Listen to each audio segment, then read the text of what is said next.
안녕하십니까, 김방입니다. 원래 이 이름은 프랑스어로 커피라는 뜻이었습니다만은 나중에는 주로 커피를 파는 레스토랑을 의미하는 용어가 됐습니다.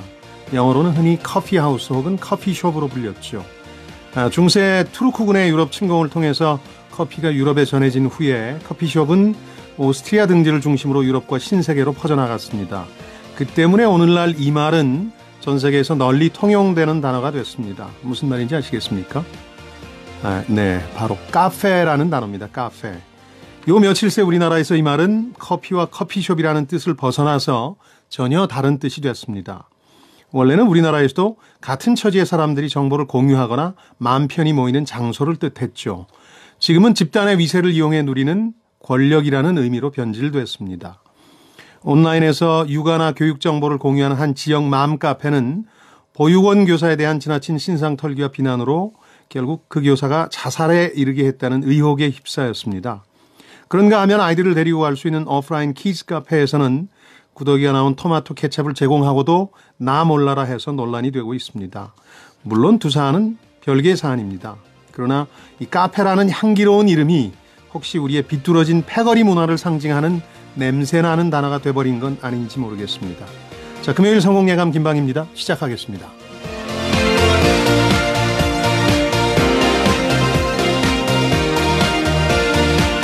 자, 금요일에는 원탁의 기자들이 여러분들을 찾아갑니다. 한국은행이 기준금리를 또다시 동결했더군요. 11개월째 1.5%가 유지되고 있는 건데요. 저금리로 인한 부작용보다 금리를 인상할 만큼 지금 경기 상황이 좋지 못하다, 이런 판단 내린 걸로 보이는데 우리 원탁의 기자들 통찰력에 좀 기대를 해보겠습니다. 어떻게 생각하시는지, 또 남은 한 번 이제 올리게 될지 이 얘기를 좀 나눠보겠고요. 이어서 비리월룩진 사립유치원 문제 들여다보겠습니다. 교육부가 다음 주 목요일까지 최근 5년간의 사립유치원 감사 결과를 공개하기로 했는데 역시 후폭풍이 예상됩니다. 한마디로 얘기해서 뒷목 잡을 일이 더 남았다, 이런 얘기입니다. 이 문제도 함께 논의해보죠. 청취자 여러분의 다양한 의견 받겠습니다. 또 이번 한 주 주간기획 함께 들어요 성공예감. 제가 큰 상품 예고해드린 거 기억나시죠? 오늘 마지막 시간입니다.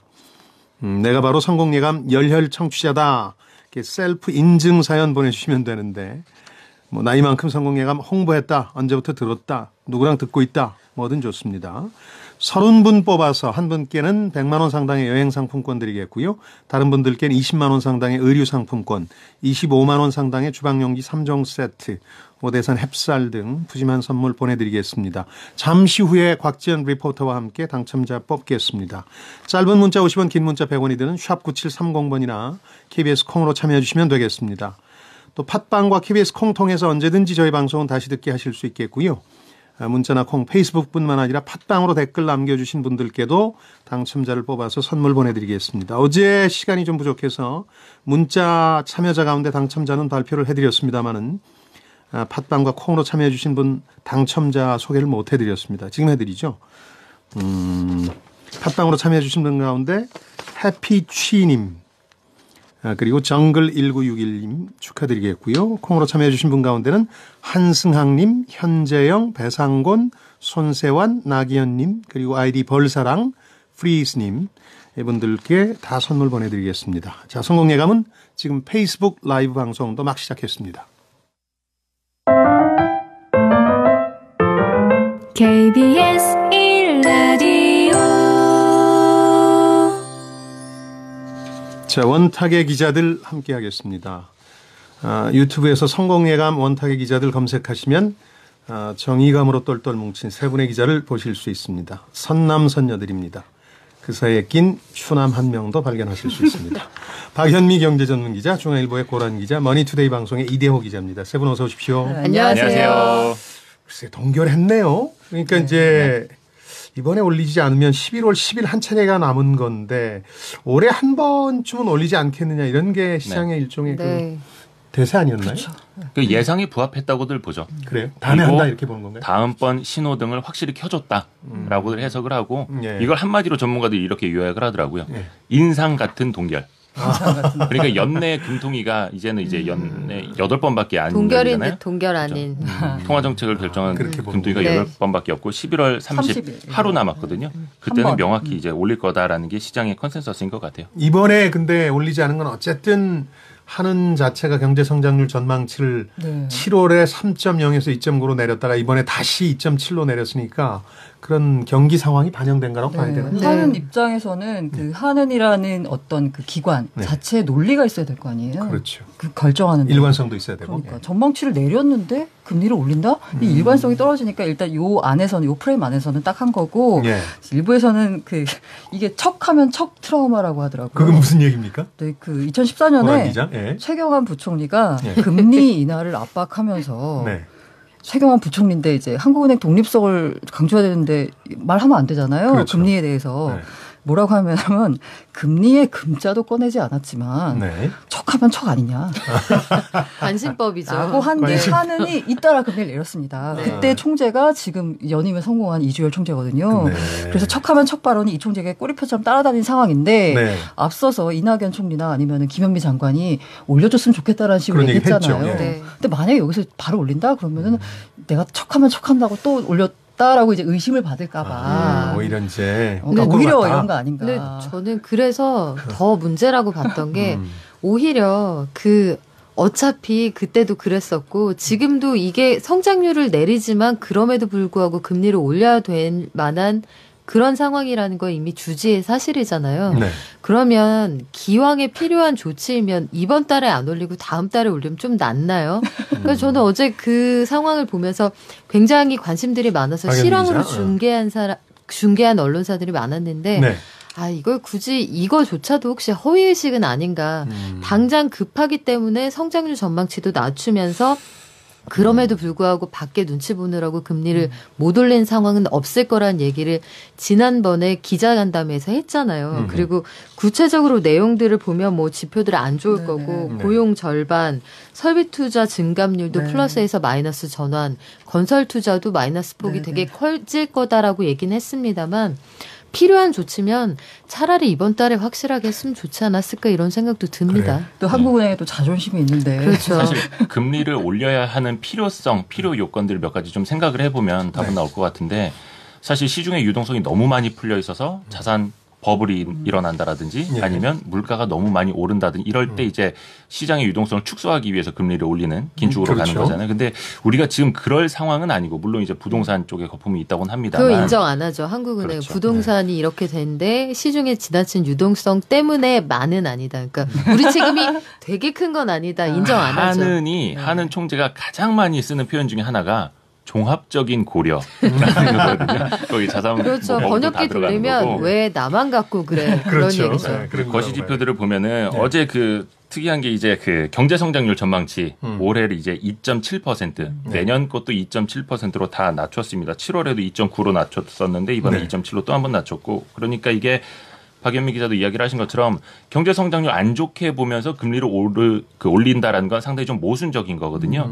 근데 약간 마사지를 이제 멘트를 통해서 한 게 그래도 이 경제 성장률은 잠재 성장률 수준을 크게 벗어나지 않는 것이다라고 설명을 했어요. 그러니까 경기 자체만 놓고 보면 금리를 못 올릴 건 아니다.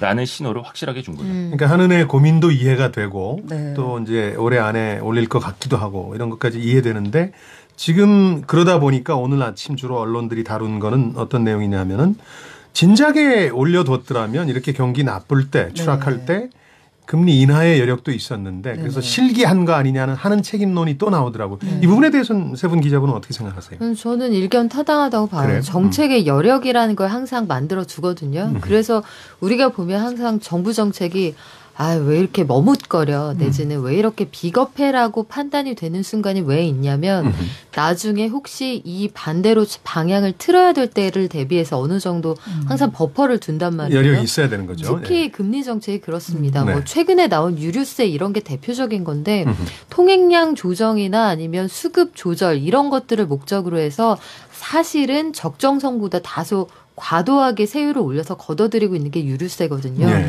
그러면 뭐 지금은 여러 가지 목적이 섞여 있습니다만 이렇게 급등하는 시기에 그 세금을 좀 낮춰서 가격을 조정할 수 있는 여지가 생기는 건데 네. 기준금리도 마찬가지예요. 그래서 이주열 총재가 처음에 총재가 되셨을 때 제가 한국은행 기자단 부간사였는데 그때도 항상 느꼈던 것이 약간의 깔때기. 그런가요? 지나치게 조심스럽달까? 그러니까 한국은행 총재는 누가 오든 굉장히 조심스러울 수밖에 없는 자리고 한마디를 해도 시장에 미치는 파급력이 크기 때문에 불어 못 알아듣게 얘기들을 하세요. 그렇죠. 그래서 못 알아듣게 말하는 말의 장인들이 있었는데 전략적 애매모호성이라고 그렇죠. 그러죠. 네. 전략적 모호성을 추구를 하는데 이주열 총재의 경우에는 정말 이렇게 너무 중도를 지키시는구나. 그래서 진짜 너무 모르겠다. 그런 순간 혹은 이때쯤에는 한국은행 총재가 한마디 해줘야 되는데 요때 이 말씀을 너무 말씀을 아끼시는구나. 그런 느낌들이 좀 있었거든요. 그러니까 실기론에 대해서 박연미 기자는 네. 이제 근데 사후적으로 동의하시고. 보면 네. 그런 거죠. 그런 건데 우리나라 고맙습니다. 한국은행 네. 총재가 역대로 이렇게 사전적으로 뭔가 선제적인 정책을 한 적이 없다. 있었나 싶으면 딱히 그래도 김성태 총재 시절에는 조금 한국은행이 강성 아니었나요? 제가 좀 한 가지 상식적인 네. 걸 하나 좀 도움을 드리면 좋을 것 같은 이대호 게 기자. 예. 실기론이라는 거. 기회를 놓쳤다 그렇죠. 해서 부작용이 일어났다라는 비판인데 저는 지금 나오는 실기론은 좀 비판을 위한 비판 아닌가라는 생각이 들어요. 왜냐하면 금리를 빨리 올리지 못해서 지금 뭐 물가가 살인적이라든가 이런 거 아니거든요. 사실은. 그렇긴 하죠. 네. 그러면 이것도 중요한 게 뭐냐면 지금 기준금리 1.5인데 만약에 몇 달 전에 1.75로 올렸다가 지금 경기가 안 좋아서 그러면 여력을 더 발휘를 해서 1.5로 다시 낮춘다? 결과적으로 사실 같았다는 이거는 얘기죠. 트렌드가 될 수가 없는 건데 중요한 건 예. 금리 수준이 중요한 게 아니라 통화정책 방향이 중요한 거예요. 그래서 금통위 회의도 통화정책 방향 결정 회의라고 해요. 그러니까 중요한 게 방향입니다. 방향. 근데 그 그걸 방향을 따라서 시장 금리도 잘 예측 가능성 있게 모르겠어요. 가야 되는 거고. 그 방향이 예. 중요한데 두 분은 방향을 잘 실기론과 관련해서 약간 모르겠어요. 의견이 다르신데. 네. 금리라는 것도 3개월 뒤를 보고 하는 게 아니거든요. 이달에는 어떻게 다음 달에 어떻게 이게 아니라 6개월, 12개월, 24개월 중장기 흐름을 보면서 그 방향을 맞춰가는 거기 때문에 한두 달 가지고 실기론 이야기하는 건 너무 그 쉬운 방향은 비판 아닙니까? 맞는데 여기서 그런 기자? 기본적으로 깔린 전제가 뭐냐면 한국은행의 자체적인 판단이나 아니면 경기 전망에 따라서 뭔가를 결정하는 게 아니라 정부 눈치를 보면서 자꾸 한다라는 같은 느낌적인 느낌을 맞아요. 받는 그런 거죠. 느낌을 네. 받는다. 그게 문제다. 네, 네. 그러니까 미국에서 제롬 파웰 이제 트럼프가 막 욕하고 나니까 전임 연준 의장이 그린스판이 그 자기가 귀를 닫아라, 유명했잖아요. 귀마개를 해라 뭐 이렇게 하잖아요. 그러니까요. 그래서 근데 그 이대호 기자가 방향 얘기를 잘 해줬는데 지난해 굉장히 우리가 우상향 곡선을 그릴 거라는 건 전 세계적인 트렌드가 그렇게 갈 거라는 건 충분히 예견이 됐던 상황이고요. 그렇죠. 지난해 그리고 재작년 그 집값이 굉장히 많이 올랐어요. 그 상황을 심지어 연임을 하면서 지켜봤는데 그 방향이 어딘지 잘 못 보여줬다는 건 저는 그런 부분에서는 책임으로부터 자유로울 수 없다고 봅니다. 알겠습니다. 그건 이제 그 정도로 정리를 하고 이제 인상 같은 동결이라는 표현을 세훈 기자분이 동의해 사실 주셨잖아요. 시장금리는 이미 뭐 인상을 반영해서 움직이고 그러니까 있으니까요. 자금 조달 비용 때문에 네네. 이제 이미 대출 금리 같은 게 올라가고 네네. 있는데 그것 때문에 우려되는 거 한두 가지만 짚어보고 얘기를 마무리 짓죠. 우선 가계 부채가 한 1,500조 되니까 주택담보대출 금리는 이미 이제 기준금리가 동결된 상태에서 계속 오르고 있고 무거워요. 어떻게 됩니까 이거? 그러면 이자 부담이 늘어나죠. 일단 저희 집도 변동부 주택담보대출 이거 갚으려면 이자 부담이 늘어납니다. 그렇죠. 1,500조 중에 네. 70%가 변동인데 그 70%가 여기 계시고 그렇죠. 그 30% 여기 있습니다. 70% 중에 하나 저희 집인데 네. 변동부로 받을 때가 처음에 바닥 베이스 금리가 쌌거든요. 네. 저희 그렇죠. 때 대출 네. 받을 때. 그래서 이것도 역시 번역기를 한번 돌려보면 네. 애가 어리니까 바짝 벌어야 되는 상황에 내몰리게 됐습니다.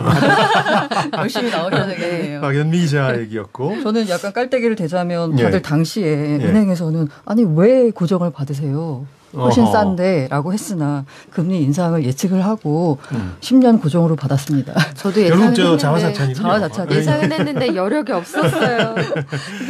좋습니다. 그 가계 부채는 어쨌든 어떤 문제고요. 예. 근데 이 가계부채에 대해서 이렇게 바라보는 시각도 약간 다른 게 예. 그 1,500조 중에 70%가 한 1,000조 예. 된다고 하잖아요.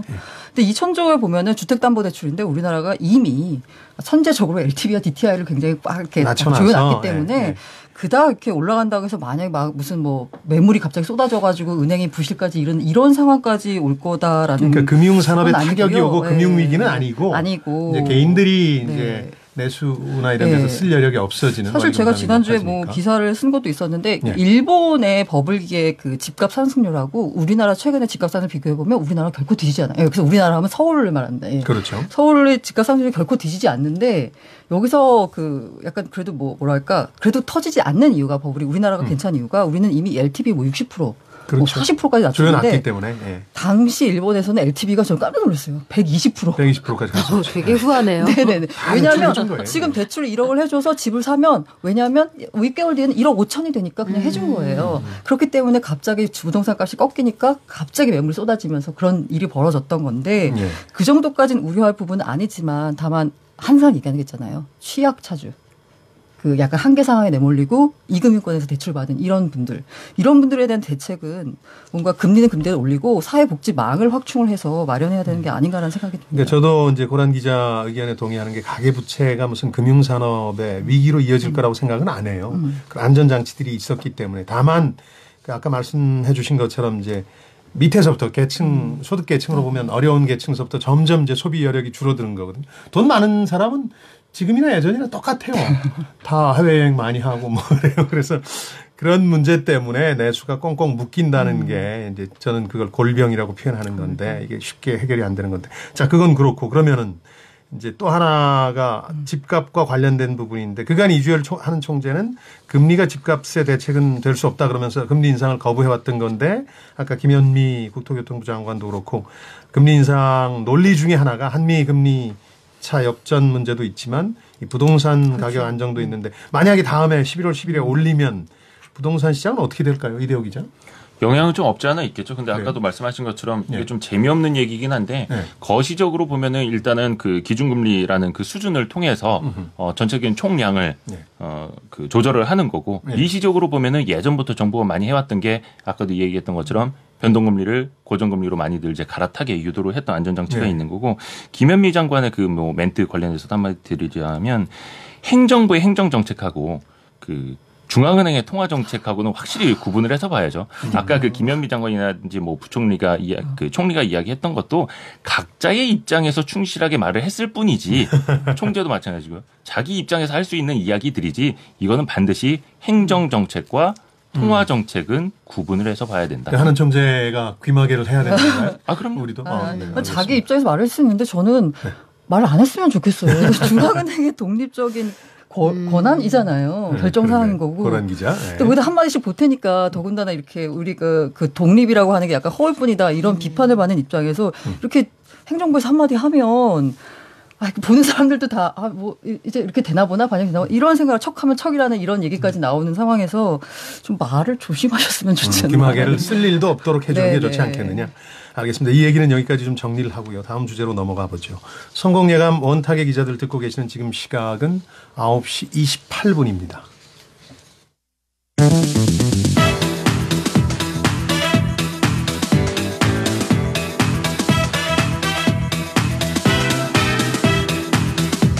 경제를 듣습니다. 성공을 부릅니다. KBS 1라디오 성공예감 김반입니다. 자, 원영훈님. 서민 기자들의 살아있는 토론 정말 와닿네. 서민들이군요. 돈 못 보셨군요. 아까 처음에 소개는 분명히 선남 선녀라고 하셨는데 선녀 1에서 서민 1로 갑자기. 이 나쁜 뜻은 아니니까 그만큼 따뜻한 마음을 가지고 이제 약자의 마음을 헤아린다 이런 뜻이죠. 네, 열심히 살고 있습니다. 이양우님은 금리 얘기 아침부터 마음이 무겁습니다. 가계부채 허덕이는 일인입니다.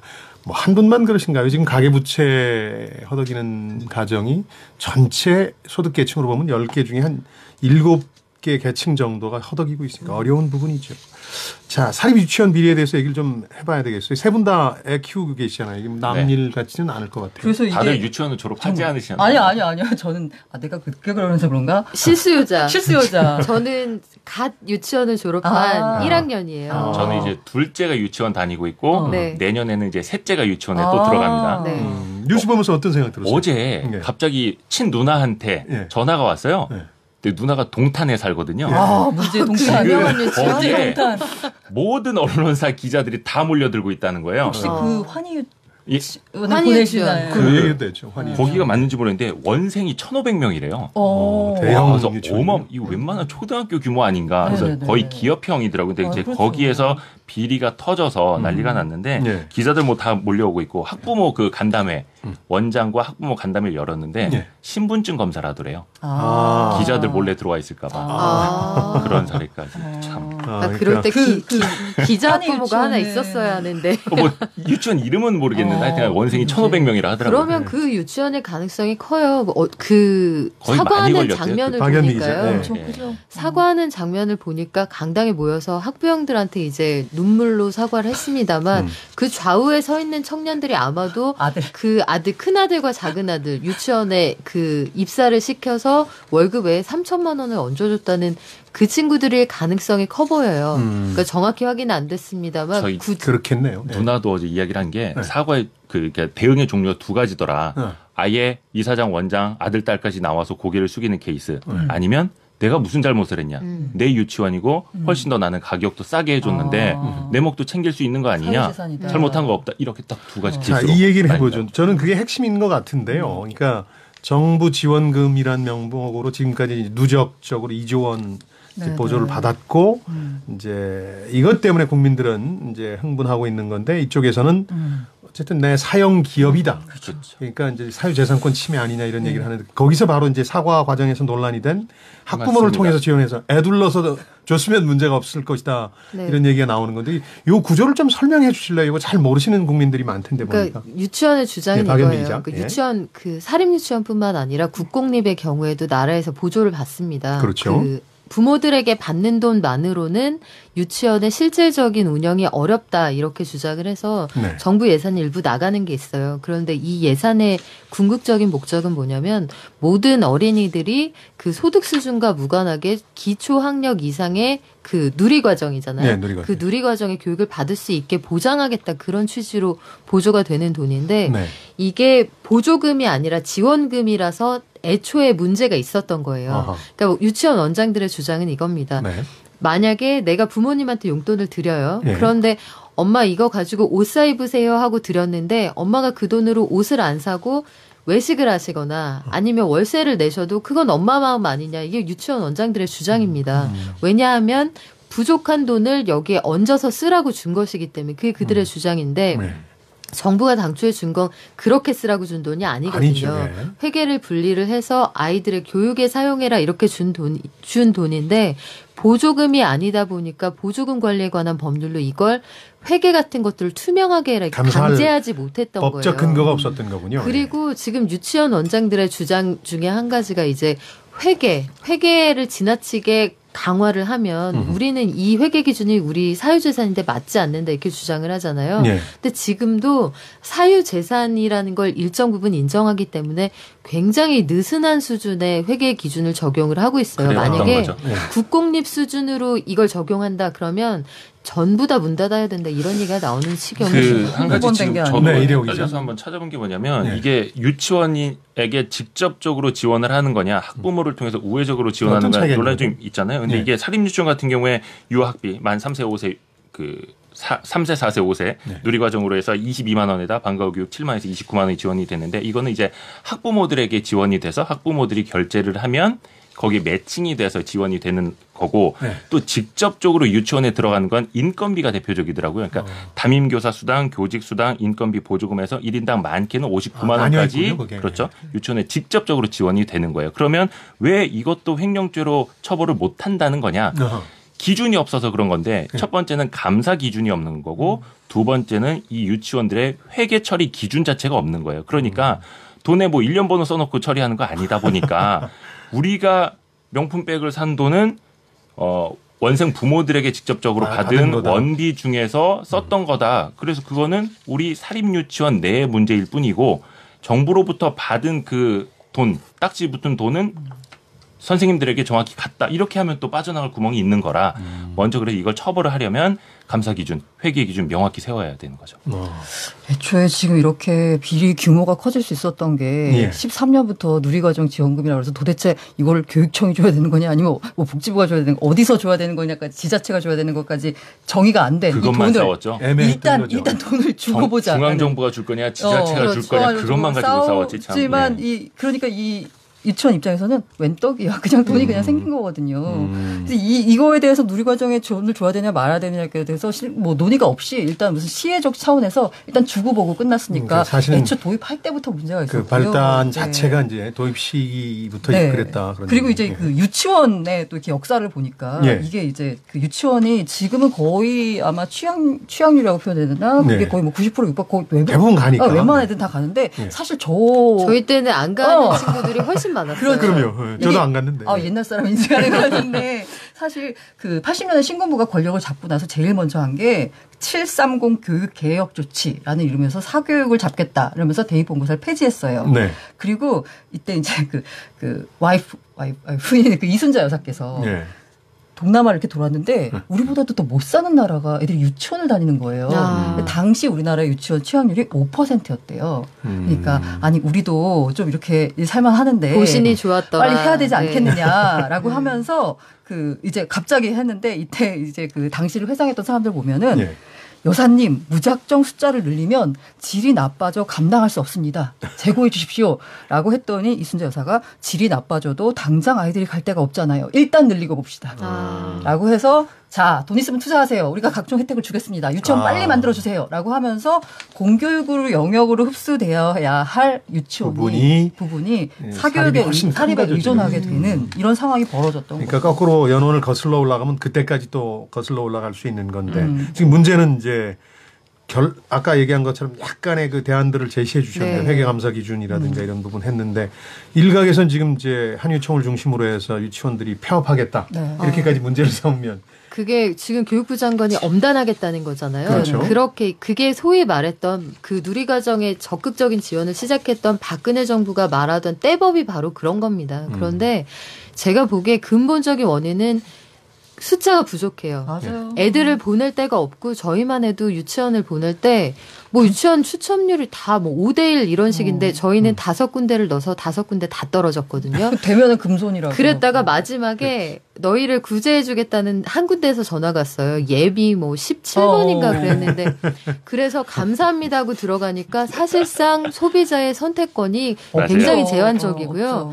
이게 아이들이 가 있잖아요. 그러니까 돈 내면서도 서서 내는 거예요. 이게 통일신라 고려시대 상수리 제도하고 비슷해서 나의 장자를 그들이 볼모로 잡고 있기 때문에 거기에다가 그 하시로 드러나는 굉장히 많은 문제들. 밖에서는 뭐 3,000원이면 살게 유치원에서는 15,000원 현금만 받고 사야 되고 이런 게 너무 많은데도 그래도 말을 거기서 못하죠. 조용히 하고 보낼 수밖에 없는 거예요. 그럼 그렇다면 국공립을 늘려야 되는 겁니까? 국공립을 늘리려고 할 때마다 사립 유치원들이 머리띠를 메고 떼법을 쓰면서 못 늘리게 했고요. 정부도 이 부분에 일정 정도 손을 놓고 있던 게 사실입니다. 그 유치원비 또 다 달라요. 유치원마다. 천차만별이에요. 그거를 원장들이 결정을 자율적으로 할 수가 있거든요. 물론 이제 지방 그 교육청에서 가이드를 주긴 합니다만 근데 학부모들이 그 가격 비교해서 유치원 보내는 건 아니거든요. 상황이 아니니까. 일단은 추정을 당첨만 되면 갈 수밖에 없는 구조니까 상당히 그 부모님들이 을일 수밖에 없는 거죠. 문제가 이게 정치권이 진짜 이게 모든 문제의 근원으로 가면 약간 정치권으로 가는데 표가 아까 말한 대로 이게 조직되지 않은 그냥 일반적인 학부모들의 표는 도움이 안 돼요. 그렇죠. 그렇지만 이 한유총이 한번 뭉치면 게다가 이제 지역 같은 경우에는 되죠. 소위 말한 지역 토호 3대 세력이 있다고 하는데 유치원. 주로 건설이었는데 지금은 건설이 워낙 감사가 빡세게 들어오니까 SOC 같은 경우 같은 게 아예 유치원을 넘어갔대요. 이제 사립 유치원이 최고의 토호 세력이 됐다고 하는데 표가 연결이 되니까 정치인들도 불만이 나와도 이쪽의 의견을 무시할 수 없는 거고 대표적인 게 안철수 대표가 후보 시절에 단설 병설 얘기했다가 거기 유리 유치원 모인 데서 그렇죠. 단설 유치원을 반대하겠습니다. 이런 학부모들의 의견과는 전혀 반대되는 얘기를 할 수 있었던 것도 그런 표 때문이거든요. 실제로 모아서 줘서 그게 문제가 된 경우가 있었고요. 일단 고인물은 썩게 마련이에요. 네. 공급이 굉장히 많이 늘어나야 하고요. 네. 국공립을 중심으로 해서 많이 늘어나줘야 하고 회계감사를 제대로 하는 한편 저는 보조금 그 시설에 직접 주는 거 반대입니다. 일각에서는 부모들한테 주면 부모들이 딴 데 쓸 수 있다 이런 맞아요. 주장하는데 네. 부모들이 먹이고 입히는데 쓰는 돈이 다 보육하는데 들어가는 돈이기 때문에 전 그거야말로 용도 구별할 게 아니라 부모들한테 줘서 선택권의 기울기가 부모 쪽으로 기울어져야 한다고 봐요. 그래야 이제 예. 지금 불공평한 가불이 어느 정도 균형을 그렇죠. 잡을 수 있다. 그래서 공립 유치원을 이제 많이 확대해야 되는데 사실상 돈이 없으니까 네. 이 매입형 공립 유치원이라는 게 있대요. 사립을 사들이는 거죠. 네. 이게 뭐 천천히 아마 진행되겠지만 아무튼 그것도 이런 도움이 사업이 예산이. 내년부터 이제 한 군데씩 두 군데씩 해서 늘려서 서울시 같은 경우에는 2020년까지 30%까지 확대하겠다라는 거고요. 네. 또 하나는 아까 그 현금으로만 받는다고 했잖아요. 예, 고란 기자. 그게 현금으로 받는 거는 계좌 이체로 받는 게 원칙이라고 합니다. 그래서 만약에 현금으로, 그러니까 계좌 이체나 아니면 카드가 안 된다라고 하면 해달라고 요구를 하면 네. 그렇게 해줘야 된다고 합니다. 아니, 우리 출산율 높인다고 돈을 얼마나 씁니까? 거기다 쓰지 말고요. 네. 낳아놓은 애들이나 제대로 키우게 그 예산을 거기에다 먼저 씁시다. 오늘 저 아이들 키우는 학부모의 입장에서 방송을 하니까 상당히 격앙되는데요. 한 가지만 더 네, 말씀드릴까요? 정리를 좀 해주시죠. 그동안에 네. 국회의원들도 유치원 앞에서 학부모들도 유치원 앞에서 을릴 수밖에 없었는데 예. 이번에 여론으로 인해서 그 뚝은 터졌다고 보고요. 예. 한 가지 처벌을 강화해야 되는데 예. 잘못된 방식을 택하면 안 되는 게 유치원을 처벌하면 안 되니까요. 그렇죠. 유치원이 문을 닫거나 폐업을 하면 그 피해는 고스란히 또 학부모들에게 가니까 예. 아예 타겟형으로 원장, 아하. 오너, 설립자를 향한 처벌을 강화해야 하고 그렇다면 그건 이제 경제적인 제재로 가야 되는 거고 또 하나는 간판 바꿔서 다는 것 다시는 할 수 없게 강력히 하죠. 그 박용진 의원이 이제 입법 추진한다 하더라고요. 그렇죠. 입법 추진하고 지금 있는. 현재는 그래봐야 3천만 원이거든요, 벌금. 그렇죠. 벌금 그 정도밖에. 오늘 얘기가 조금 정리가 됐습니다. 세 분 덕분에 저도 공부를 많이 했는데 애 키운 지가 오래돼가지고. 중앙일보의 고란 기자, 머니투데이 방송의 이대호 기자, 박연미 경제전문기자였습니다. 세 분 말씀 고맙습니다. 고맙습니다. 네, 고맙습니다. 감사합니다.